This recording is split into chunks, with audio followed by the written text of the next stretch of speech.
Hey guys, welcome back to another video. Ranjit here. So upcoming degree level mains examination തയ്യാറെടുക്കുന്ന ഉദ്യോഗാർത്ഥികൾക്ക് വേണ്ടിയുള്ള ഒരു video ആണിത്. So ഒന്നുകിൽ യൂണിവേഴ്സിറ്റി അസിസ്റ്റൻറ്റ് അതോടൊപ്പം തന്നെ അസിസ്റ്റൻറ്റ് കമ്പനി ബോർഡ് ഈ രണ്ട് എക്സാമിനേഷനും ഒരുമിച്ച് തയ്യാറെടുക്കുന്ന ആസ്പിരൻസ് അല്ലെങ്കിൽ ഇതിലേതെങ്കിലും ഒരു എക്സാമിനേഷന് വേണ്ടി പ്രിപ്പറേഷൻ ചെയ്യുന്ന ആസ്പിരൻസ് അവർക്ക് വേണ്ടിയുള്ള ഒരു 60-day degree level mains master plan അതാണ് നമ്മൾ ഇന്ന് ഈ ഒരു വീഡിയോയിലൂടെ പ്രൊവൈഡ് ചെയ്യുന്നത്. നമ്മൾ ഈ ഒരു എൻറ്റയർ പ്ലാനിൻ്റെ ഒരു ഫ്രെയിം വർക്ക് ചെയ്തിട്ടുള്ളത് 60 ഡേയ്സിനുള്ളിൽ കൊള്ളിക്കാവുന്ന ആ ഒരു രീതിയിലാണ്. എന്നാൽ ഒരല്പം സമയമൊക്കെ അധികം ഡെഡിക്കേറ്റ് ചെയ്യാൻ സാധിക്കുന്ന ഉദ്യോഗാർത്ഥികളെ സംബന്ധിച്ചിടത്തോളം ഇത്രയും സമയം പോലും ആവശ്യമായിട്ട് വരികയില്ല. ഇതിനുള്ളിൽ തന്നെ അല്ലെങ്കിൽ ഈ 60 ഡേയ്സിന് മുൻപായിട്ട് തന്നെ നിങ്ങൾക്ക് ഈ ഒരു പ്ലാൻ കംപ്ലീറ്റ് ചെയ്യാനായിട്ട് സാധിക്കും. കാരണം നമ്മളിവിടെ ഡേയ്സിനെ ബേസ് ചെയ്തുകൊണ്ടല്ല, അവർ ബേസ്ഡ് ആയിട്ട് അത്തരത്തിൽ വളരെ പ്രിസൈസ് ആയിട്ടുള്ള ഒരു ടൈം ഷെഡ്യൂൾ കൂടി ഈ ഒരു പ്രോഗ്രാമിനോടൊപ്പം അല്ലെങ്കിൽ ഈ ഒരു പെർട്ടിക്കുലർ പ്ലാനിനോടൊപ്പം പ്രൊവൈഡ് ചെയ്യുന്നുണ്ട്. സോ വളരെ പ്രോപ്പർ ആയിട്ടുള്ള ഒരു റിസർച്ചിന് ശേഷമാണ് ഇത്തരത്തിലുള്ള ഒരു പ്ലാൻ നമ്മൾ ഡിസൈൻ ചെയ്തിട്ടുള്ളത്. ട്രസ്റ്റ് മീ, നിങ്ങൾക്ക് ഇത് വളരെയധികം യൂസ്ഫുൾ ആയിരിക്കും. സോ അതുകൊണ്ട് തന്നെ വീഡിയോ മുഴുവനായിട്ടും കാണുന്നതിന് വേണ്ടി ശ്രമിക്കുക. Anyway, without for the delay, let's get started. So ആദ്യമായിട്ട് the next 60 days can change literally everything. അതായത് ഇതുവരെയുള്ള നിങ്ങളുടെ ഒരു പ്രിപ്പറേഷൻ എങ്ങനെയായിരുന്നു എന്നുള്ളത് ഇനി നമുക്ക് മാറ്റാൻ സാധിക്കുന്ന ഒരു കാര്യമല്ല. എത്ര പോർഷൻസ് നിങ്ങൾ പഠിച്ചു, എത്ര റിവിഷൻ ചെയ്തു, മേ ബി നിങ്ങൾ അല്പം സമയമൊക്കെ നഷ്ടപ്പെടുത്തിയിട്ടുണ്ടാകാം. അതൊന്നും നമ്മൾക്കിനി മാറ്റാനായിട്ട് സാധിക്കുകയില്ല. പക്ഷേ ഇനി മുന്നിലുള്ള ദിവസങ്ങൾ അതെങ്ങനെ ഉപയോഗിക്കണം എന്നുള്ളത് പൂർണ്ണമായിട്ടും നമ്മുടെ കൈകളിലുള്ള ഒരു കാര്യമാണ്. അത് ഓർക്കുക. അതുകൊണ്ട് തന്നെ ഇതുവരെയുള്ള ആ ഒരു പ്രിപ്പറേഷൻ എങ്ങനെയായിരുന്നു എന്നത് ആലോചിച്ച് ഒരു മിനിറ്റ് പോലും നിങ്ങളിനി നഷ്ടപ്പെടുത്താനായിട്ട് പാടില്ല. ഓർക്കുക, ഇതുവരെ നിങ്ങൾ ചെയ്തിട്ടുള്ള ഒരു പ്രിപ്പറേഷൻ അത് എങ്ങനെ തന്നെ ആയാലും അത് ഒരിക്കലും നഷ്ടമാവുന്ന ഒന്നല്ല. അതിൻ്റെ ഒരു മാക്സിമം ബെനിഫിറ്റ് നമ്മൾക്ക് എടുക്കാനായിട്ട് സാധിക്കും. ആ ഗ്യാപ്പുകൾ ഐഡൻറ്റിഫൈ ചെയ്യാനും അത് തിരുത്താനും നമ്മൾക്ക് സാധിക്കും. പ്രാക്ടീസും റിവിഷനും ഒക്കെ കൂടുതൽ പവർഫുള്ളായിട്ട് ചെയ്യാനും സാധിക്കും. അതിന് വേണ്ട ഒരു കാര്യം എന്താണ്? ഇനി മുന്നിലുള്ള ദിവസങ്ങൾ എത്രമാത്രം ഡിസിപ്ലിൻഡ് ആയിട്ട് നമ്മൾക്ക് വർക്ക് ചെയ്യാൻ സാധിക്കും, ആ ഒരു കാര്യത്തിലാണ് നിങ്ങൾ കോൺസെൻട്രേറ്റ് ചെയ്യേണ്ടത്. വ്യക്തമായിട്ടുള്ള പ്ലാനിങ്, കൺസിസ്റ്റൻ്റ് ആയിട്ടുള്ള എക്സിക്യൂഷൻ, മാക്സിമം ഡെഡിക്കേറ്റ് ചെയ്തുകൊണ്ടുള്ള ആ ഒരു ഹാർഡ് വർക്ക്, അത് നിങ്ങൾക്ക് ചെയ്യാനായിട്ട് സാധിച്ചാൽ നിങ്ങളുടെ ആ ഒരു പ്രിപ്പറേഷൻ്റെ ഡയറക്ഷനെ തന്നെ നിങ്ങൾക്ക് മാറ്റാൻ സാധിക്കും. നിങ്ങളുടെ ആ ഒരു ഡ്രീം ജോലിയിലേക്ക് അടുക്കാനുള്ള ഏറ്റവും വലിയൊരു ഹ്യൂജ് ഓപ്പർച്യൂണിറ്റി ആയിട്ട് ഇനി മുന്നിലുള്ള ആ ഒരു ദിവസങ്ങളെ കാണുക എന്നുള്ളതാണ്. അതുകൊണ്ട് തന്നെ ആദ്യം മനസ്സിൽ ഉറപ്പിക്കേണ്ട ഒരു കാര്യമാണ്, ഈ കഴിഞ്ഞു പോയ സമയത്തെക്കുറിച്ചോ പ്രിപ്പറേഷനെ കുറിച്ചോ അല്ലെങ്കിൽ കഴിഞ്ഞു പോയ ആ കാര്യങ്ങളെക്കുറിച്ചോ ഓർത്ത് ഒരിക്കലും ഒരു റിഗ്രറ്റിൻ്റെയും ആവശ്യമില്ല. ഇനി മുന്നിലുള്ള ആ ദിവസങ്ങളെ എങ്ങനെ മാക്സിമൈസ് ചെയ്യാം, പ്രിപ്പറേഷനെ എങ്ങനെ മാക്സിമൈസ് ചെയ്യാം എന്നൊരു കാര്യം മാത്രം ചിന്തിക്കുക. ഇനി ഇതിലേക്കുള്ള ആദ്യ സ്റ്റെപ്പ് എന്ന് പറയുന്നത് നമ്മുടെ മുൻപിലുള്ള ആ ഒരു സിലബസിനെ ഒന്ന് സിംപ്ലിഫൈ ചെയ്യുക എന്നുള്ളതാണ്. അതായത് ഈ യൂണിവേഴ്സിറ്റി അസിസ്റ്റൻ്റെയും അല്ലെങ്കിൽ അസിസ്റ്റന്റ് കമ്പനി ബോർഡിൻ്റെയും സിലബസിനെയൊക്കെ വെവ്വേറെ എടുത്ത് അത്തരത്തിൽ സിലബസ് വളരെ ഡെപ്തായിട്ട് നമ്മൾ നോക്കുമ്പോൾ കോംപ്ലിക്കേറ്റഡ് ആയിട്ടൊക്കെ തോന്നാം. സോ അതിന് മുൻപായിട്ട് നമ്മൾ ചെയ്യേണ്ടത് വളരെ സിമ്പിളായിട്ടൊരു സ്ട്രാറ്റജി ഉപയോഗിച്ചുകൊണ്ട് ഈ സിലബസിനെ ഒന്ന് കമ്പൈൻ ചെയ്യുക, അതിനെ ഒന്ന് സിംപ്ലിഫൈ ചെയ്യുക എന്നുള്ളതാണ്. സോ അങ്ങനെ നമ്മൾ നോക്കിയാൽ ഈ ഒരു സിലബസിൽ നമുക്ക് കാണാം ആപ്റ്റിറ്റ്യൂഡ് റീജിയൻ, അതായത് simple arithmetic, mental ability, general English, Malayalam, ഈ വിഭാഗങ്ങൾ വരുന്ന ടോപ്പിക്കുകളാണ്. 30% ഒരു ഷെയർ ഉണ്ട്. ഇവിടെ ഈ മാർക്സിൻ്റെ ഷെയറിലൊന്നും തന്നെ ഈ രണ്ട് എക്സാമിനേഷനിലും ഡിഫറൻസ് വരുന്നില്ല, ടോപ്പിക്കിലും ഡിഫറൻസ് ഇല്ല. ഒരുമിച്ച് നമ്മൾക്ക് പ്രിപ്പയർ ചെയ്യാൻ സാധിക്കുന്ന ഒരു വിഭാഗമാണ്. ഇനി രണ്ടാമത്തെ റീജിയൻ എന്ന് പറയുന്നത് GK കോമൺ ആണ്. നമ്മൾ ഈ പേര് തന്നെ നൽകിയിരിക്കുന്നത് പ്രിലിമിനറി എക്സാമിനേഷനിൽ തന്നെ നമ്മൾ കണ്ടിട്ടുള്ള ആ ടോപ്പിക്കുകളായതുകൊണ്ടാണ്. ഹിസ്റ്ററി, ജോഗ്രഫി, ഇക്കണോമിക്സ്, കോൺസ്റ്റിറ്റ്യൂഷൻ തുടങ്ങിയ ടോപ്പിക്കുകൾ. ഓൾമോസ്റ്റ് ഒരു 28% മാർക്ക് ഷെയർ നമ്മൾക്ക് ഇവിടെയുണ്ട്.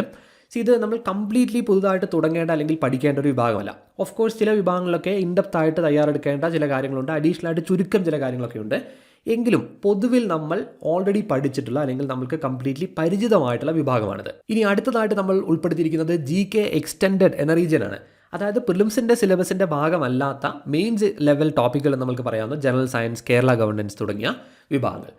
ഇവിടെ ഈ രണ്ട് എക്സാമിനേഷനിലും ഈ മാർക്സിൻ്റെ ഷെയറിൽ ചെറിയ വ്യത്യാസങ്ങളൊക്കെ കാണാൻ സാധിക്കും. എങ്കിലും പ്രിപ്പറേഷൻ അപ്രോച്ച് സെയിം തന്നെ ആയിരിക്കണം. കാരണം നമ്മളൊരു മെയിൻസ് പരീക്ഷയ്ക്ക് വേണ്ടിയാണ് തയ്യാറെടുക്കുന്നത്. അവിടെയുള്ള ടോപ്പിക്കുകളെല്ലാം തന്നെ, ആ സിലബസിലുള്ള ടോപ്പിക്കുകളെല്ലാം തന്നെ സെയിം ആണ്. ആ രീതിയിൽ നമ്മൾ ടാർഗറ്റ് ചെയ്യേണ്ട ഒരു വിഭാഗമാണ്. ഇനി അടുത്തത് കറണ്ട് അഫയേഴ്സ് ആണ്. കറണ്ട് അഫയേഴ്സിന് 15% ഒരു ഷെയർ ഉണ്ട്. ഡിഗ്രി ലെവൽ എക്സാമിനേഷൻസിനെ സംബന്ധിച്ചിടത്തോളം ഈ കറണ്ട് അഫയേഴ്സ് നമുക്ക് തീർത്തും ടാർഗറ്റ് ചെയ്ത് പഠിക്കാൻ സാധിക്കുന്ന ഒരു റീജിയനാണ്. നമുക്ക് ടോപ്പിക് വൈസ് ആയിട്ട് അപ്രോച്ച് ചെയ്യാൻ സാധിക്കുന്ന ഒരു റീജിയനാണ്. ഇപ്പോൾ യൂണിയൻ ബഡ്ജറ്റ് അല്ലെങ്കിൽ ഇക്കണോമിക് സർവേ, സ്പേസ് റിലേറ്റഡ് ആയിട്ടുള്ള കാര്യങ്ങൾ ഇങ്ങനെ ടാർഗറ്റ് ചെയ്ത് നമുക്ക് പഠിക്കാൻ സാധിക്കുന്ന ഒരു വിഭാഗമാണ്. ഇനി ഫൈനലി വരുന്നത് സ്പെഷ്യൽ ടോപ്പിക്സ് ആണ്. ഇവിടെയാണ് യഥാർത്ഥത്തിൽ ഈ രണ്ട് എക്സാമിനേഷൻസും വ്യത്യസ്തമാകുന്നത്. കാരണം ഇവിടെ നമുക്ക് യൂണിവേഴ്സിറ്റി അസിസ്റ്റൻറ്റിന് വേണ്ടി different education commissions, acts and policies എന്നൊരു വിഭാഗമാണുള്ളത് എങ്കിൽ അസിസ്റ്റൻറ്റ് കമ്പനി ബോർഡിന് വേണ്ടി ഇമ്പോർട്ടൻറ്റ് ആക്ട്സ് എന്ന രീതിയിലുള്ള റീജിയനാണുള്ളത്. ഈ മാർക്സിൻ്റെ ഷെയറിലുമൊക്കെ അവിടെ നമുക്ക് ആ വ്യത്യാസം കാണാനായിട്ട് സാധിക്കും. എനിവേ, ആദ്യമായിട്ട് നമ്മൾ ഈ രീതിയിൽ ഈ രണ്ട് എക്സാമിനേഷൻസിൻ്റെയും സിലബസിനെ ഒന്ന് കമ്പൈൻ ചെയ്ത് ഇത്തരത്തിലൊന്ന് സിംപ്ലിഫൈ ചെയ്യുകയാണ്. ഈവൻ നിങ്ങൾ ഈ 2 എക്സാമിനേഷന് വേണ്ടി തയ്യാറെടുക്കുന്ന ഒരു ഉദ്യോഗാർത്ഥിയാണ് എങ്കിലും, അല്ലെങ്കിൽ ഇതിൽ ഏതെങ്കിലും ഒരു പരീക്ഷയ്ക്ക് വേണ്ടി തയ്യാറെടുക്കുന്ന ഒരാളാണെങ്കിലും, നിങ്ങൾ ഇനി ഒരു സിലബസ് ഫോളോ ചെയ്താൽ മതിയാവും. കാരണം ഈ രീതിയിലുള്ള വ്യത്യാസം, അതായത് സ്പെഷ്യൽ ടോപ്പിക്കുകൾ വരുന്ന വ്യത്യാസം മാത്രമാണ് നമ്മൾക്കിവിടെ സിലബസിലുള്ളത്. സോ നമ്മൾ സിലബസ് സിംപ്ലിഫൈ ചെയ്ത് കഴിഞ്ഞു. ഇനി നമ്മൾക്ക് ഈ ഒരു പ്ലാനിലേക്ക് ഇതിനെ ഒന്ന് കൺവേർട്ട് ചെയ്യണം. അതിന് നമ്മൾക്കൊരു സ്ട്രാറ്റജി വേണം. സോ ഈ ഒരു പ്രിപ്പറേഷൻ സ്ട്രാറ്റജി നമ്മളിവിടെ ഉപയോഗിക്കുന്നത് ഈ സിലബസിലുള്ള ഈ ടോപ്പിക്കുകളുടെ വലുപ്പമോ അല്ലെങ്കിൽ മാർക്സിൻ്റെ ഷെയറോ ഇത് മാത്രം നോക്കിക്കൊണ്ടല്ല, മറിച്ച് ഇവിടെ നമ്മൾ പ്രിപ്പറേഷൻ ചെയ്തിട്ടുള്ള, ഓൾറെഡി പ്രിപ്പയർ ചെയ്തിട്ടുള്ള റീജിയൻസ് ഉണ്ട്, പുതുതായിട്ടുള്ള റീജിയൻസ് ഉണ്ട്. ഈ കാര്യങ്ങളെല്ലാം നമ്മൾ കൺസിഡർ ചെയ്യണം. സോ പ്രധാനമായിട്ടും ഈ മാർക്സിൻ്റെ ഷെയർ, ടോപ്പിക്കുകളുടെ ഒരു വലുപ്പം, ഇതിലെല്ലാം ഉപരി ഈ ടോപ്പിക്കുകൾ കംപ്ലീറ്റ് ചെയ്യാൻ നമ്മൾക്ക് ആവശ്യമായി വരുന്ന ആ ഒരു എഫേർട്ട് എത്രയാണ്. ഈ കാര്യങ്ങൾ കൺസിഡർ ചെയ്തുകൊണ്ടാണ് നമ്മൾ ഈ ഒരു പ്രിപ്പറേഷൻ സ്ട്രാറ്റജി അല്ലെങ്കിൽ ഈ ഒരു എൻറ്റയർ പ്ലാൻ ബിൽഡ് ചെയ്യുന്നത്. സോ തീർച്ചയായിട്ടും നമ്മളിവിടെ ഓൾറെഡി പ്രിപ്പയർഡ് ആയിട്ടുള്ള ചില റീജിയൻസ് ഉണ്ട്. അതായത് ഇപ്പോൾ ആപ്റ്റിറ്റ്യൂഡ് പോലെയുള്ള വിഭാഗങ്ങൾ, അല്ലെങ്കിൽ GK കോമൺ എന്ന് നമുക്ക് പറയാൻ സാധിക്കുന്ന വിഭാഗങ്ങൾ. ഇവിടെ നമ്മൾ എന്താണ് ശ്രദ്ധിക്കേണ്ടത്? നമ്മൾ ആ ഒരു ഫൗണ്ടേഷൻ സ്ട്രെങ്തൻ ചെയ്യുന്നതിന് വേണ്ടി ശ്രമിക്കണം. അതായത് പഠിച്ച കാര്യങ്ങൾ ഉറപ്പിച്ച് പഠിക്കുക, ഒരല്പം ഇൻഡെപ്തായിട്ട് പഠിക്കേണ്ട കാര്യങ്ങൾ അത്തരത്തിൽ പഠിക്കുക, പ്രാക്ടീസ് ചെയ്യേണ്ട കാര്യങ്ങൾ പ്രാക്ടീസ് ചെയ്യുക. അങ്ങനെ ഓൾറെഡി പഠിച്ചിട്ടുള്ള ആ കാര്യങ്ങൾ സ്ട്രെങ്തൻ ചെയ്യുക എന്നൊരു സ്ട്രാറ്റജിയാണ് ഇവിടെ ഉപയോഗിക്കേണ്ടത്. ഇനി ന്യൂ ടോപ്പിക്സിലേക്ക് വരുമ്പോൾ, അതായത് പ്രിലിംസിന് നമ്മൾ പഠിച്ചിട്ടില്ലാത്ത മെയിൻസിന് എക്സ്ക്ലൂസീവ് ആയിട്ടുള്ള വിഭാഗങ്ങൾ, അതിപ്പോൾ എക്സ്റ്റൻഡ് ആയിട്ടുള്ള GK ടോപ്പിക്കലുണ്ട്, സ്പെഷ്യൽ ടോപ്പിക്കലുണ്ട്. ഇവിടെയെല്ലാം ഡെഡിക്കേറ്റഡ് ആയിട്ടുള്ള പ്രിപ്പറേഷൻ വേണം. അതായത് അതിനനുസരിച്ചുള്ള ഒരു സമയം കൊടുത്തുകൊണ്ടുള്ള ഡെഡിക്കേറ്റഡ് പ്രിപ്പറേഷൻ വേണം. ഇനി ഈ പ്രിപ്പറേഷൻ എല്ലാം ചെയ്ത് കഴിഞ്ഞാലും അത് പ്ലാനിൻ്റെ ഒരു കംപ്ലീഷൻ അല്ല, ഒരു മാസ്റ്റർ റിവിഷൻ നമ്മൾക്ക് ആവശ്യമാണ്. നമ്മൾ പഠിച്ചിട്ടുള്ള കാര്യങ്ങൾ വളരെ വ്യക്തമായിട്ട് ഒരു ഫൈനൽ റിവിഷൻ എന്ന രീതിയിൽ തന്നെ നമ്മൾ ചെയ്യേണ്ടതുണ്ട്. അതിനായിട്ടൊരു സമയം നമ്മൾ മാറ്റിവെക്കണം. സോ സിംപ്ലി നമ്മൾ ഈ ഒരു സിലബസ് കംപ്ലീറ്റ് ചെയ്യുക എന്നുള്ളതല്ല, ഈ ഒരു എൻറ്റയർ പ്ലാൻ കംപ്ലീറ്റ് ചെയ്യുമ്പോൾ നിങ്ങൾ എക്സാം റെഡി ആയിട്ട് മാറണം എന്നുള്ളതാണ്. ഇനി നമ്മൾക്ക് ഈ ഒരു പ്ലാനിൻ്റെ സ്ട്രക്ചറിലേക്ക് കടക്കാം. സോ അതിൻ്റെ ഈ ഒരു എൻറ്റയർ പ്ലാനിൻ്റെ ഏറ്റവും ഫണ്ടമെൻ്റൽ ആയിട്ടുള്ള അതിൻ്റെ ഒരു ബേസിക് യൂണിറ്റ് എന്ന് പറയുന്നത് 1 മൊഡ്യൂളാണ്. ഈ 1 മൊഡ്യൂൾ എന്നുള്ളത് നമ്മളൊരു 6 അവേഴ്സിൻ്റെ പഠനമായിട്ടാണ് കണക്കാക്കുന്നത്. ഞാൻ ഈ ഒരു ഘട്ടത്തിൽ നിങ്ങളോട് സജസ്റ്റ് ചെയ്യുക, ഐഡിയലി ഒരു 6 അവേഴ്സ് എങ്കിലും നിങ്ങൾ ദിവസേന പഠനത്തിന് വേണ്ടി മാറ്റി വെക്കണം എന്നുള്ളതാണ്. ഇതിൻ്റെ അർത്ഥം എല്ലാ ദിവസവും വളരെ എക്സാക്ട്ലി 6 അവേഴ്സ് പഠിക്കുക എന്നുള്ളതല്ല. മേ ബി നിങ്ങൾക്ക് 5 അവേഴ്സ് പഠിക്കാൻ സാധിക്കുന്ന ആളുകളുണ്ടാകാം, ചില ദിവസങ്ങളിൽ 7 അവേഴ്സ് സ്പെൻഡ് ചെയ്യാൻ സാധിക്കുന്ന ആളുകളുണ്ടാകാം. നമ്മളിവിടെ ഒരു 1 മൊഡ്യൂളിൻ്റെ പഠനം എന്ന രീതിയിൽ സ്ട്രക്ചർ ചെയ്യുന്നത് ഈ ഒരു 6 മണിക്കൂറിൻ്റെ ഒരു പഠനമാണ്. സോ ദിവസേന ഈ 6 മണിക്കൂർ പഠിക്കുന്ന ഒരാളെ സംബന്ധിച്ചിടത്തോളം 1 മൊഡ്യൂൾ പെർ ഡേ എന്ന രീതിയിൽ നിങ്ങൾക്ക് കംപ്ലീറ്റ് ചെയ്യാനായിട്ട് സാധിക്കും എന്നുള്ളതാണ്. ഇനി ഈ 6 അവേഴ്സിനെയും നമ്മൾ 3 സ്റ്റഡി ബ്ലോക്കുകളായിട്ട് അറേഞ്ച് ചെയ്യുകയാണ്. ഇതിൻ്റെ ഒരു ആവശ്യം എന്ന് പറയുന്നത് ഒരിക്കലും ഈ ഒരു 6 മണിക്കൂറിൻ്റെ പഠനം തുടർച്ചയായിട്ട് 6 മണിക്കൂർ ഒരു വിഭാഗം എടുത്ത് പഠിക്കുക എന്നുള്ളതല്ല. ഇതിനെ ഇത്തരത്തിൽ 3 സ്റ്റഡി ബ്ലോക്കുകളായിട്ട് നമ്മൾ അറേഞ്ച് ചെയ്യുന്നു. ഇവിടെ തന്നെ വ്യത്യസ്തമായിട്ടുള്ള ടോപ്പിക്കുകൾ നമ്മൾ ഈ 3 ബ്ലോക്കുകളിൽ ഉൾക്കൊള്ളിക്കുക. ഇതിൻ്റെ ഒരു ആവശ്യം എന്ന് പറയുന്നത് പഠനത്തിൽ നിങ്ങൾ ഒരിക്കലും എക്സോസ്റ്റഡ് ആവുകയില്ല, ഒരു ബേൺ ഔട്ട് വരികയില്ല എന്നുള്ളതാണ്. സോ ഈ 6 മണിക്കൂർ പഠിക്കുക എന്നുള്ളതല്ല നമ്മുടെ ടാർഗറ്റ്. ഈ 6 മണിക്കൂറിനുള്ളിൽ നമ്മൾ ഉൾക്കൊള്ളിച്ചിരുന്ന ഈ 3 സ്റ്റഡി ബ്ലോക്കുകൾ അത് ഏറ്റവും ഇഫക്റ്റീവായിട്ട് കംപ്ലീറ്റ് ചെയ്യുക. ഓരോ ബ്ലോക്കിനും അതിൻ്റേതായിട്ടുള്ള ഒരു എഫിഷ്യൻസി വേണമെന്നുള്ളതാണ്. ഒരിക്കലും പഠനം തുടങ്ങി ഒരു 4 മണിക്കൂർ കഴിയുമ്പോഴേക്കും നിങ്ങളുടെ ആ ഒരു പഠനത്തിൻ്റെ ഇൻറ്റൻസിറ്റി കുറഞ്ഞു പോകാനായിട്ട് പാടില്ല. അതുകൊണ്ടാണ് ഇങ്ങനെ സ്റ്റഡി ബ്ലോക്കുകളായിട്ട് നമ്മൾ അറേഞ്ച് ചെയ്യുന്നത്. സോ ഇങ്ങനെ പ്രിപ്പയർ ചെയ്യുമ്പോൾ എന്താണ് സംഭവിക്കുക? പഠനം കൂടുതൽ സ്ട്രക്ചേർഡ് ആകും, ഓരോ വിഭാഗവും വളരെ വ്യക്തമായിട്ട് നമുക്ക് ഫോക്കസ് ചെയ്യാൻ സാധിക്കും, ബേൺ ഔട്ട് ഉണ്ടാവുകയില്ല. സോ ചുരുക്കത്തിൽ പറഞ്ഞാൽ ഈ 1 മൊഡ്യൂൾ എന്ന് പറയുന്നത് നമ്മുടെ പ്രിപ്പറേഷനുമായി ബന്ധപ്പെട്ട ഒരു ബേസിക് യൂണിറ്റ് ആണ്. അതിനുള്ളിൽ നമ്മൾ ഉൾക്കൊള്ളിച്ചിട്ടുള്ള ആ 3 ബ്ലോക്കുകളാണ്, ആ 3 സ്റ്റഡി ബ്ലോക്കുകളാണ് നമ്മളിവിടെ എക്സ്പ്ലെയിൻ ചെയ്തത്. ഇതാണ് നമ്മുടെ പ്രിപ്പറേഷൻ്റെ ഒരു ബേസിക് സ്ട്രക്ചർ, അല്ലെങ്കിൽ പ്ലാനിൻ്റെ ഒരു ബേസിക് സ്ട്രക്ചർ എന്ന് പറയുന്നത്. ഇനി രണ്ടാമത്തേത് നമ്മുടെ പ്രിപ്പറേഷൻ്റെ നെക്സ്റ്റ് ലെവൽ സ്ട്രക്ചറാണ് 1 സ്റ്റഡി സൈക്കിൾ. അതായത് ഒരു പെർട്ടിക്കുലർ സെറ്റ് ഓഫ് ടോപ്പിക്സ് നമ്മൾ കംപ്ലീറ്റ് ചെയ്യുന്ന ആ കംപ്ലീറ്റ് പ്രിപ്പറേഷൻ സൈക്കിളിനെയാണ് നമ്മൾ 1 സ്റ്റഡി സൈക്കിൾ എന്ന് പറയുന്നത്. വളരെ സിമ്പിളായിട്ട് പറയുകയാണെങ്കിൽ ഇപ്പോൾ ഒരു സ്റ്റഡി സൈക്കിൾ അല്ലെങ്കിൽ ഒരു വീക്കിൽ നമ്മൾ ടാർഗറ്റ് ചെയ്യുന്നത് കോൺസ്റ്റിറ്റ്യൂഷൻ എന്ന വിഭാഗത്തിലെ നിശ്ചിത ടോപ്പിക്കുകളാണ് എന്ന് കരുതുക. അങ്ങനെയാണെങ്കിൽ ആ ടോപ്പിക്കുകളുടെ പഠനവും ആ പഠനവുമായി ബന്ധപ്പെട്ട ഒരു റിവിഷനും അതുമായി ബന്ധപ്പെട്ട ഒരു പ്രാക്ടീസും ഇത് ഉൾക്കൊള്ളുന്ന ആ കംപ്ലീറ്റ് പ്രിപ്പറേഷൻ സൈക്കിളിനെയാണ് നമ്മൾ 1 സ്റ്റഡി സൈക്കിൾ എന്ന് പറയുന്നത്. ഇതിൽ 7 മൊഡ്യൂൾസാണ് ഉണ്ടാവുക. 6 മൊഡ്യൂൾസിൽ നമ്മൾ വ്യക്തമായിട്ട് ടോപ്പിക്കുകൾ ടാർഗറ്റ് ചെയ്ത് പഠിക്കുന്നു. 7ാമത്തെ ഒരു മൊഡ്യൂളിൽ ഈ പഠിച്ച ടോപ്പിക്കുകളെല്ലാം തന്നെ റിവൈസ് ചെയ്യുന്നു, അതുമായി ബന്ധപ്പെട്ട ക്വസ്റ്റ്യൻസ് വർക്ക്ഔട്ട് ചെയ്യുന്നു. സോ ചുരുക്കി പറഞ്ഞാൽ 6 modules of study plus 1 module of revision and practice, അതാണ് 1 സ്റ്റഡി സൈക്കിൾ. ഇനി ഓരോ സ്റ്റഡി സൈക്കിളിലും അല്ലെങ്കിൽ ഓരോ ഘട്ടത്തിലും നമ്മൾ എങ്ങനെയാണ് ടോപ്പിക്കുകളെ സമീപിക്കേണ്ടത്, ഏതൊക്കെ ടോപ്പിക്കുകളാണ് പഠിക്കേണ്ടത്, ഈ ഒരു വിഭാഗത്തിലേക്ക് കടക്കാം. സോ ഇതിൻ്റെ ആദ്യ ഫേസ് എന്ന് പറയുന്നത് 2 സ്റ്റഡി സൈക്കിളാണ്, അതായത് 1ാമത്തെയും 2ാമത്തെയും സ്റ്റഡി സൈക്കിൾസ്. ഇവിടെ നമ്മൾ ടാർഗറ്റ് ചെയ്യുന്നത് 3 റീജിയൻസ് ആണ്: aptitude, GK common, current affairs. അതായത് ഇവിടെയുള്ളൊരു പ്രത്യേകത എന്താണ്? ഈ ആപ്റ്റിറ്റ്യൂഡും GK കോമണും നമ്മൾ ഓൾറെഡി പ്രിലിംസിന് വേണ്ടി പഠിച്ച ടോപ്പിക്കുകളാണ്.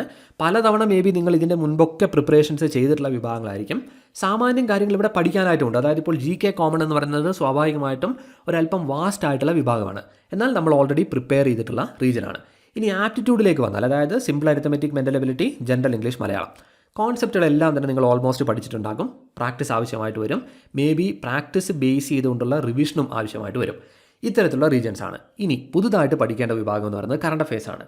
എന്നാൽ ഞാൻ മുൻപ് സൂചിപ്പിച്ചതുപോലെ തന്നെ കറണ്ട് അഫയേഴ്സ് പ്രത്യേകിച്ച് ഡിഗ്രി ലെവലിൽ നമ്മൾ പ്രിപ്പറേഷൻ ചെയ്യുമ്പോൾ ഒരുപാട് റാൻഡം ആയിട്ടുള്ള ക്വസ്റ്റ്യൻസ് പഠിക്കുക എന്നുള്ളതല്ല, വളരെ വ്യക്തമായിട്ട് ടോപ്പിക്കുകൾ ടാർഗറ്റ് ചെയ്ത് പഠിക്കുക. കുറഞ്ഞ സമയം കൊണ്ട് പഠിക്കാൻ സാധിക്കുന്ന ടോപ്പിക്കുകളാണ്, എന്നാൽ പുതുതായിട്ട് പഠിക്കുന്ന ടോപ്പിക്കുകളാണ്. ആ ഒരു പ്രത്യേകതയാണുള്ളത്. ഈ രീതിയിലാണ് നമ്മൾ ആദ്യത്തെ 2 സ്റ്റഡി സൈക്കിൾസ് സ്ട്രക്ചർ ചെയ്തിട്ടുള്ളത്. ഇനി ഇവിടെയുള്ള മാർക്സിന്റെ ഒരു ഷെയർ നോക്കാം. ആപ്റ്റിറ്റ്യൂഡ് വിഭാഗത്തിന് 30% ഷെയർ ഉണ്ട്. GK കോമൺ എന്നത് ഓൾമോസ്റ്റ് ഒരു 28% ഷെയറുള്ള വിഭാഗമാണ്.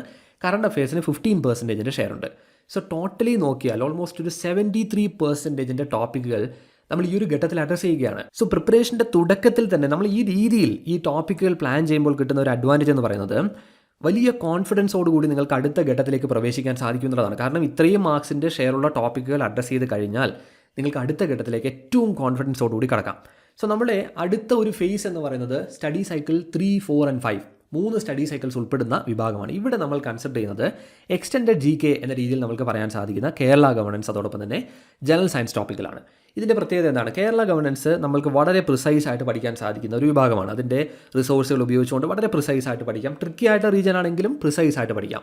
ജനറൽ സയൻസ് നല്ല ക്വാളിറ്റിയുള്ള ക്വസ്റ്റ്യൻസ് എക്സ്പെക്ട് ചെയ്യാൻ സാധിക്കുന്ന ഒരല്പം ഇൻഡെപ്ത് ആയിട്ട് പഠിക്കേണ്ട വിഭാഗമാണ്. ഒരിക്കലും റിസർച്ച് ഓറിയൻറ്റഡ് ആയിട്ടുള്ള പഠനം ഇവിടെ ജനറൽ സയൻസിന് ആവശ്യമില്ല. ടാർഗറ്റ് ചെയ്ത് പഠിക്കാം. എങ്കിലും അത്രയധികം ഈസി അല്ല. നല്ല ക്വസ്റ്റ്യൻസ്, നല്ല നിലവാരമുള്ള ചോദ്യങ്ങൾ നമുക്ക് പ്രതീക്ഷിക്കാവുന്ന ഒരു റീജിയനാണ്. ഈ 2 റീജിയൻസ് നമ്മൾ ഈ 3 സ്റ്റഡി സൈക്കിൾസിലായി ഉൾപ്പെടുത്തുന്നു. അതോടൊപ്പം തന്നെ പ്രീവിയസ് ക്വസ്റ്റ്യൻ പേപ്പേഴ്സിൻ്റെ പ്രാക്ടീസ്. അതായത് ആദ്യ ഘട്ടത്തിൽ നമ്മൾ അഡ്രസ്സ് ചെയ്തത് ഈ ആപ്റ്റിറ്റ്യൂഡ് GK കോമൺ വിഭാഗങ്ങളാണ്. ഇത് നമ്മൾ ഈ previous year question papers workout ചെയ്യുന്ന ഘട്ടത്തിലും എൻകൗണ്ടർ ചെയ്ത് വരും. നിങ്ങൾക്ക് അവിടെ പഠനം പോരായ്മയുണ്ട് എന്ന് തോന്നുന്ന കാര്യങ്ങൾ പഠിക്കാനും റിവൈസ് ചെയ്യാനും ഒക്കെയുള്ള ഒരു സാഹചര്യം കിട്ടുമെന്നുള്ളതാണ്. സോ ചുരുക്കത്തിൽ പറഞ്ഞാൽ ഈ 5 സ്റ്റഡി സൈക്കിൾസ് കംപ്ലീറ്റ് ചെയ്യുമ്പോഴേക്കും ഈ വിഭാഗങ്ങളിൽ, പ്രത്യേകിച്ച് GK കോമൺ, ആപ്റ്റിറ്റ്യൂഡ് വിഭാഗങ്ങളിൽ വളരെ വ്യക്തമായിട്ടുള്ള ഒരു കമാൻഡ് നിങ്ങൾക്ക് നേടിയെടുക്കാനായിട്ട് സാധിക്കും എന്നുള്ളതാണ്. സോ അങ്ങനെ നമ്മൾ 5 സ്റ്റഡി സൈക്കിൾസ് കംപ്ലീറ്റ് ചെയ്യുന്നു. ഇനി നമ്മൾ കടക്കുന്നത് ഈ പ്രിപ്പറേഷൻ അല്ലെങ്കിൽ ഈ ഒരു പ്ലാനിൻ്റെ ഒരു അവസാന ഫേസിലേക്കാണ്. ഇവിടെ 6 മുതൽ 8 വരെയുള്ള സ്റ്റഡി സൈക്കിൾസ്, 3 സ്റ്റഡി സൈക്കിൾസാണ് ബേസിക്കലി ഉള്ളത്. അതിൽ ആദ്യത്തെ 2 സ്റ്റഡി സൈക്കിൾസ് അഥവാ 6ാമത്തെയും 7ാമത്തെയും സൈക്കിൾസിൽ നമ്മൾ അഡ്രസ്സ് ചെയ്യുന്നത് സ്പെഷ്യൽ ടോപ്പിക്കുകളാണ്. ഇവിടെ നമ്മൾ കറണ്ട് അഫയേഴ്സിൻ്റെ ഒരു റിവിഷൻ കൂടി കണ്ടക്ട് ചെയ്യും. ഈ സ്പെഷ്യൽ ടോപ്പിക്കുകളുടെ ഒരു പ്രത്യേകത, വ്യക്തമായിട്ട് ടാർഗറ്റ് ചെയ്ത് പഠിച്ചാൽ മുഴുവൻ മാർക്സും നമുക്ക് സ്കോർ ചെയ്യാനായിട്ട് സാധിക്കും. നമ്മുടെയൊക്കെ പ്രോഗ്രാമുകളുടെ ഭാഗമായിട്ട് അത്തരത്തിൽ റാങ്ക് ഹോൾഡേഴ്സ് ആയിട്ടുള്ള ഉദ്യോഗാർത്ഥികൾ കോമൺ ആയിട്ടുള്ള ഒരു കാര്യമായിരുന്നു. ഇപ്പോൾ യൂണിവേഴ്സിറ്റി അസിസ്റ്റൻ്റെയൊക്കെ സ്പെഷ്യൽ ടോപ്പിക്കുകളിൽ മുഴുവൻ മാർക്സും സ്കോർ ചെയ്ത ആളുകളാണ് അധികവും ഉള്ളത്. കാരണം അത് വളരെ സിമ്പിളാണ്. നമ്മൾ ഇപ്പോൾ ഒരു പർട്ടിക്കുലർ എഡ്യൂക്കേഷൻ കമ്മീഷനെ കുറിച്ചോ അല്ലെങ്കിൽ ഒരു പോളിസിയെക്കുറിച്ചോ പഠിക്കുകയാണെങ്കിൽ അതിൻ്റെ ഒരു ഒഫീഷ്യൽ ഡോക്യുമെൻ്റ് നോക്കി നമ്മൾക്ക് എക്സാമിനേഷന് വേണ്ട കാര്യങ്ങൾ പിക്ക് ചെയ്ത് വ്യക്തമായിട്ട് പ്രിപ്പയർ ചെയ്താൽ അതിനും അപ്പുറത്തേക്ക് അവിടെ നിന്ന് ഒരു ചോദ്യവും നമ്മൾ എക്സ്പെക്ട് ചെയ്യേണ്ട. സമാന രീതിയിൽ തന്നെയാണ് ഇപ്പോൾ ഇമ്പോർട്ടൻറ്റ് ആക്സ് എന്നൊരു വിഭാഗവും. സോ വളരെ സിമ്പിളാണ്. വ്യക്തതയോടുകൂടി ടാർഗറ്റ് ചെയ്ത് പഠിച്ചാൽ മുഴുവൻ മാർക്സും സ്കോർ ചെയ്യാൻ സാധിക്കുന്ന, നമ്മുടെ പ്രിപ്പറേഷൻ അല്ലെങ്കിൽ എക്സാമിനേഷൻ ട്രംപ് കാർഡായിട്ട് മാറാൻ സാധിക്കുന്ന ഒന്നാണ് ഈ സ്പെഷ്യൽ ടോപ്പിക് എന്നുള്ളത്. അതിനുവേണ്ടി നമ്മൾ ധാരാളം സമയം ഇത്തരത്തിൽ മാറ്റിവെക്കുന്നു. പ്ലസ് കറണ്ട് അഫയേഴ്സിൻ്റെ റിവിഷൻ നമ്മൾ ഉൾപ്പെടുത്തുന്നതിനുള്ള 2 കാരണങ്ങളാണ്. ഒന്ന്, നമ്മൾ പ്രിപ്പറേഷൻ്റെ ആദ്യ ഘട്ടത്തിലാണ് ഇത് നമ്മൾ അഡ്രസ്സ് ചെയ്യുന്നത്. തീർച്ചയായിട്ടും അതിനൊരു റിവിഷൻ ആവശ്യമാണ്. കൂടാതെ നമുക്ക് ഫൈനലി അപ്ഡേറ്റ് ചെയ്യേണ്ട ഒരു വിഭാഗം കൂടിയാണ് കറണ്ട് അഫയേഴ്സ് എന്നുള്ളത്. അതുകൊണ്ടാണ് ഈ ഒരു ഘട്ടത്തിൽ നമ്മൾ ഇൻക്ലൂഡ് ചെയ്യുന്നത്. സോ അങ്ങനെ 6ാമത്തെയും 7ാമത്തെയും സ്റ്റഡി സൈക്കിൾ നമ്മൾ ഈ രീതിയിൽ വിനിയോഗിക്കുന്നു. അതിനുശേഷം 8ാമത്തെ ഒരു സ്റ്റഡി സൈക്കിൾ കംപ്ലീറ്റ്ലി നമ്മൾ മാറ്റിവെക്കുന്നത് ഒരു മാസ്റ്റർ റിവിഷന് വേണ്ടിയാണ്. ഒരു ഇൻ്റഗ്രേറ്റഡ് റിവിഷൻ ഓൾറെഡി നമ്മുടെ പ്ലാനുമായി ബന്ധപ്പെട്ടുണ്ട്. അതായത് ഓരോ സ്റ്റഡി സൈക്കിളിലെയും 7ാമത്തെ മൊഡ്യൂൾ റിവിഷന് വേണ്ടിയാണ് നമ്മൾ ഉപയോഗിക്കുന്നത്. എങ്കിലും ഒരു ഫൈനൽ റിവിഷൻ എന്ന രീതിയിൽ കീ ടോപ്പിക്കുകൾ, ഹൈ ഈൽഡ് ആയിട്ടുള്ള ടോപ്പിക്കുകൾ, ഇതെല്ലാം തന്നെ റിവൈസ് ചെയ്യാനും ഒരു ഫൈനൽ പ്രാക്ടീസും ചെയ്യാനുള്ള സമയമാണ് 8ാമത്തെ സ്റ്റഡി സൈക്കിൾ എന്നത്. സോ ഇങ്ങനെയാണ് നമ്മൾ ഈ ഒരു എൻറ്റയർ പ്ലാൻ കംപ്ലീറ്റ് ചെയ്യേണ്ടത്. സോ അങ്ങനെ ഈ 8 സ്റ്റഡി സൈക്കിൾസ് കംപ്ലീറ്റ് ചെയ്യുമ്പോൾ ഈ സിലബസ് കവർ ചെയ്തു എന്നൊരു ഫീലിംഗ് അല്ല നിങ്ങൾക്ക് വരേണ്ടത്. മറിച്ച് എക്സാമിനേഷൻ ഏറ്റവും കോൺഫിഡൻ്റ് ആയിട്ട് നിങ്ങൾ എക്സാം റെഡി ആയിട്ട് മാറി എന്നുള്ളൊരു ഫീലിംഗ് ആണ്. ഒരു കാര്യം കൂടി ഓർക്കുക, ഇവിടെ 8 സ്റ്റഡി സൈക്കിൾസിലായി നമ്മൾക്ക് 56 മൊഡ്യൂൾസ് ആണുള്ളത്. ഏകദേശം നമുക്ക് പറയാം ഒരു 336 അവേഴ്സിൻ്റെ ഒരു പഠനം. ഇത് തീർത്തും ആവറേജ് ലെവലിൽ പ്രിപ്പറേഷൻ ചെയ്ത ഒരു ആസ്പിരന്റിനെ സംബന്ധിച്ചിടത്തോളം സ്പെൻഡ് ചെയ്യേണ്ട ഒരു സമയമാണ്. നിങ്ങൾ ഈ വിഭാഗങ്ങളിൽ പലതും മുൻപ് പ്രിപ്പറേഷൻസ് ചെയ്തിട്ടുണ്ടാകും. ആ ഒരു സാഹചര്യത്തിൽ ഇത്രയധികം സമയം പോലും നിങ്ങൾക്ക് ആവശ്യമായിട്ട് വരികയില്ല. അതുകൊണ്ട് തന്നെ നിങ്ങൾക്ക് വളരെ കംഫർട്ടബിൾ ആയിട്ട് 60 ഡേയ്സിനുള്ളിൽ കംപ്ലീറ്റ് ചെയ്യാൻ സാധിക്കുന്ന ഒരു പ്ലാനാണിത്. ഇനി ഈവൻ നിങ്ങൾക്ക് ഈ 60 ഡേയ്സിൽ 1-2 ദിവസം നഷ്ടപ്പെടുകയാണ് എന്ന് കരുതുക, എന്തെങ്കിലും കാരണവശാൽ നഷ്ടപ്പെട്ടാലും ഒരിക്കലും ആ ഒരു ടൈമിൻ്റെ പ്രഷർ നിങ്ങൾക്ക് വരികയില്ല. കാരണം നമ്മളിവിടെ ടാർഗറ്റ് ചെയ്യുന്നത് ഒരിക്കലും കലണ്ടർ ഡേയ്സ് അല്ല, മൊഡ്യൂൾസ് ആണ്, ലേണിംഗ് ബ്ലോക്സ് ആണ്. സോ അങ്ങനെ ഇപ്പോൾ നമുക്ക് വളരെ വ്യക്തമായിട്ടുള്ള ഒരു പ്ലാൻ ഉണ്ട്. ഈ പ്ലാനിങ് എന്നുള്ളത് ഏറ്റവും ഇമ്പോർട്ടൻസ് ഉള്ള ഒരു കാര്യമാണ്. കാരണം അതൊരു സ്റ്റാർട്ടിംഗ് പോയിന്റ് ആണ്. ഇനി അങ്ങോട്ടുള്ള ദിവസങ്ങൾ എന്ത് ചെയ്യണം, അല്ലെങ്കിൽ ഓരോ സമയത്തും എന്ത് കാര്യമാണ് പഠിക്കേണ്ടത്, ഇങ്ങനെയുള്ള ഒരു കൺഫ്യൂഷൻ ഒഴിവാക്കുക എന്നുള്ളതാണ് ഒരു പ്ലാനിൻ്റെ ലക്ഷ്യം എന്ന് പറയുന്നത്. ഈ പ്ലാനിങ് ഇല്ല എങ്കിൽ എപ്പോഴും നിങ്ങളൊരു പാനിക് സ്റ്റേറ്റിലായിരിക്കും. അതായത് ഈ വിഭാഗങ്ങൾ കംപ്ലീറ്റ് ചെയ്യാനായിട്ട് സാധിക്കുമോ, അല്ലെങ്കിൽ ഏത് സമയമായിരിക്കും നമ്മൾ അതിന് വേണ്ടി ഡെഡിക്കേറ്റ് ചെയ്യുക, ഇങ്ങനെയുള്ള ഒരുപാട് കൺഫ്യൂഷൻസ് വരും. സോ പ്ലാൻ അത്തരത്തിൽ ഏറ്റവും ഇമ്പോർട്ടൻസ് ഉള്ള ഒരു കാര്യമാണ്. എന്നാൽ ഓർക്കേണ്ട ഒരു കാര്യം, ഒരു പ്ലാൻ ഉള്ളത് കൊണ്ട് മാത്രം നമ്മുടെ പ്രിപ്പറേഷൻ വിജയിക്കില്ല. Planning without execution will simply remain a dream. ഒരു പ്ലാൻ ഉണ്ടാക്കി അത് നടപ്പിലാക്കാനായിട്ട് നമ്മൾക്ക് സാധിച്ചില്ല എങ്കിൽ ആ പ്ലാൻ ഒരു സ്വപ്നമായിട്ട് മാത്രം നിൽക്കും, അതിനൊരു പ്രാക്ടിക്കൽ വാല്യൂ ഉണ്ടാവുകയില്ല.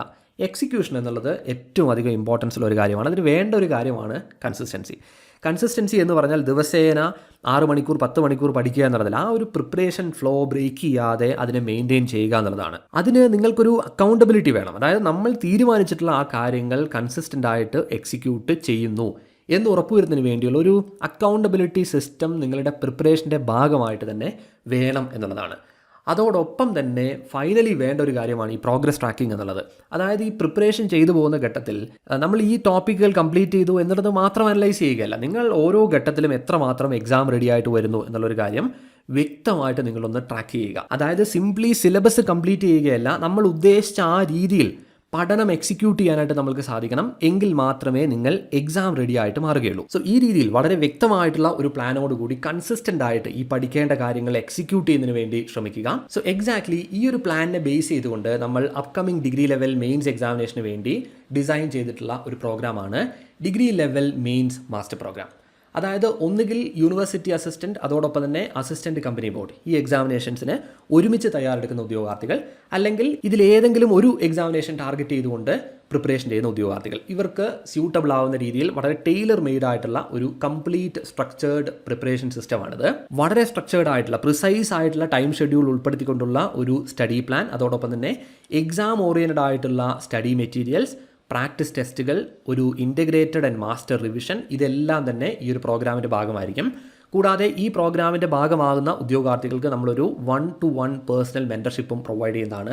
ആൻഡ് മോസ്റ്റ് ഇമ്പോർട്ടൻ്റ്ലി ഏറ്റവും അക്കൗണ്ടബിൾ ആയിട്ട് നിങ്ങളുടെ പ്രിപ്പറേഷനെ മാറ്റുന്ന രീതിയിലുള്ള ഒരു പ്രോഗ്രസ് ട്രാക്കിംഗ് സിസ്റ്റവും ഈ ഒരു പ്രോഗ്രാമിൻ്റെ ഭാഗമായിട്ട് നിങ്ങൾക്ക് ലഭ്യമാകും. ചുരുക്കത്തിൽ നിങ്ങൾക്ക് പഠിക്കാനുള്ള റിസോഴ്സുകൾ മാത്രം നൽകുക എന്നുള്ളതല്ല, എക്സാം ഓറിയൻറ്റഡ് ആയിട്ടുള്ള റിസോഴ്സുകൾക്കൊപ്പം തന്നെ ഒരു ക്ലാരിറ്റിയും കൺസിസ്റ്റൻസിയും കോൺഫിഡൻസും ഒക്കെ നിങ്ങൾക്ക് നൽകുന്ന രീതിയിലുള്ള ഒരു കംപ്ലീറ്റ് സിസ്റ്റമാണ് നമ്മൾ ഈ ഒരു പ്രോഗ്രാമിലൂടെ ഓഫർ ചെയ്യുന്നത്.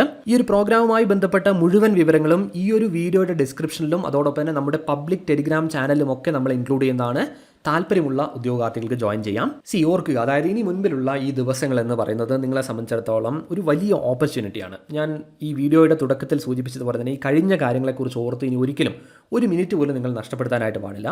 മുൻപിലുള്ള ദിവസങ്ങൾ മാക്സിമം യൂട്ടിലൈസ് ചെയ്യുന്നതിന് വേണ്ടി ശ്രമിക്കുക, കൺസിസ്റ്റൻ്റ് ആയിട്ട് വർക്ക് ചെയ്യുന്നതിന് വേണ്ടി ശ്രമിക്കുക. So wishing you that clarity, consistency and confidence throughout your preparation journey. പ്രിപ്പറേഷനുമായി ബന്ധപ്പെട്ട് നിങ്ങൾക്ക് എന്തെങ്കിലും സംശയങ്ങളുണ്ട്, അല്ലെങ്കിൽ നിങ്ങൾ പ്രതീക്ഷിക്കുന്ന എന്തെങ്കിലും വീഡിയോസ് ഉണ്ട് എങ്കിൽ തീർച്ചയായിട്ടും കമന്റ് സെക്ഷനിലൂടെ അറിയിക്കൂ. ആദ്യമായിട്ടാണ് നമ്മുടെ ചാനൽ കാണുന്നത് എങ്കിൽ സബ്സ്ക്രൈബ് ചെയ്യാൻ മറക്കരുത്. So thank you so much guys for watching this particular video and I wish you all the very best and I will see you guys in the next one.